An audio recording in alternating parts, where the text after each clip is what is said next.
Hi everyone, in today's video we are going to learn about how to log in into the dashboard of WordPress. In previous video we have learned about how to install WordPress into the localhost. If you haven't watched that video, make sure to check it out. I'm going to put the link into the description box as well as into the I button. So first of all, you have to go to the drive where you have installed XAMPP server. In my case, that drive was E drive. Okay, in E drive you have to go to the XAMPP. Now go for XAMPP control. Double click it to start the control panel and then start two modules which were Apache and MySQL. Simply click start in front of these modules. Now go to the Google and search for localhost backslash your website name. In my case, my website name was Roshni Rauf, then backslash WP dash admin.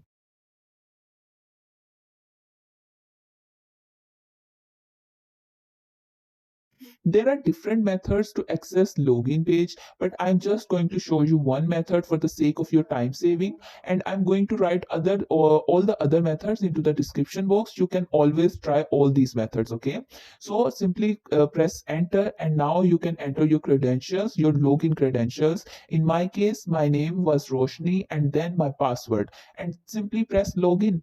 Now you can access your dashboard, you can customize your website, you can change your appearance, theme, plugins, anything that you want. In today's video, we learned about how to log in into the dashboard, and in next video, I'm going to show you how you can customize your website. So make sure to subscribe this channel. Stay tuned. Allah Hafiz.